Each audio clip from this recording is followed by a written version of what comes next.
These fishing lures were made by William Potter Giles of Salisbury, Missouri. Potter was born in 1893 and passed in 1975. Potter was a local tinsmith, and he made various objects for his community. A few years ago, I was able to meet Potter's grandson, who had some neat photos from his past. Here's Potter in his basement workshop. You see some heavy equipment. Look at those cool sporting posters on the wall. And here's an earlier photo where Potter's there on the right with some dogs and a bunch of animals that they have trapped. When these lures were first published, they were listed as being very old fishing lures.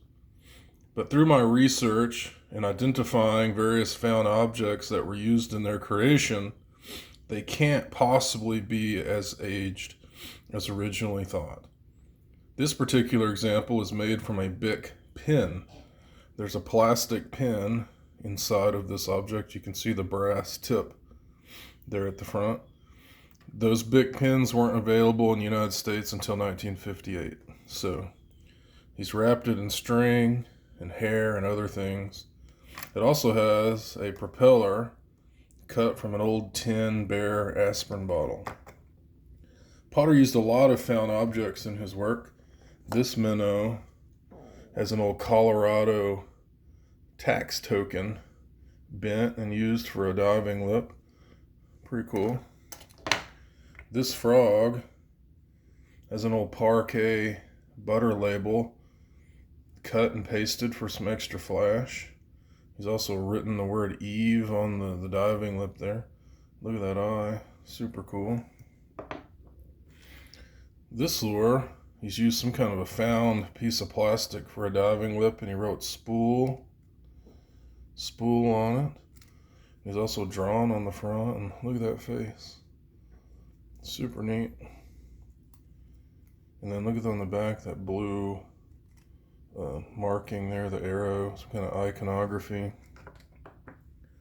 You know, these jointed lures are really odd and, you know, have various materials wrapped around them. A cool little face, and he wrote Potter. The fact that he signed a lot of his lures is really interesting, because some of the old lure makers signed them, but after collectors discovered their work, and so they signed them way after the creation. But Potter was doing something else. In my opinion, of all the fishing lure makers I have in my collection, Potter really aligns with 20th century outsider art the best. Is that a fingernail?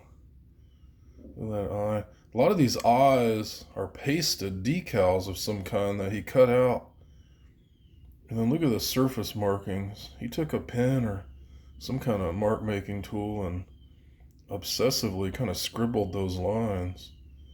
You know, took a lot of extra time and energy to do that. This is the only one that kind of references a classic lure. It looks a little bit like an Arbogast hula popper. I love that marking in the mouth there.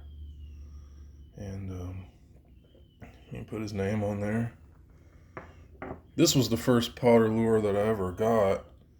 You know, it came to me separate from the rest of them, and I was so excited to get it. I mean, look at that wild thing. But when the opportunity to get the rest of them came up, it was just like, I've got to do it.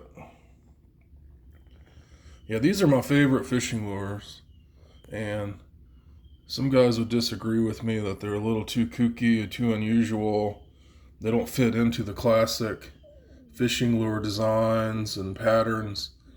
But that's what I really love about them. I just think there's none better. Thanks for watching.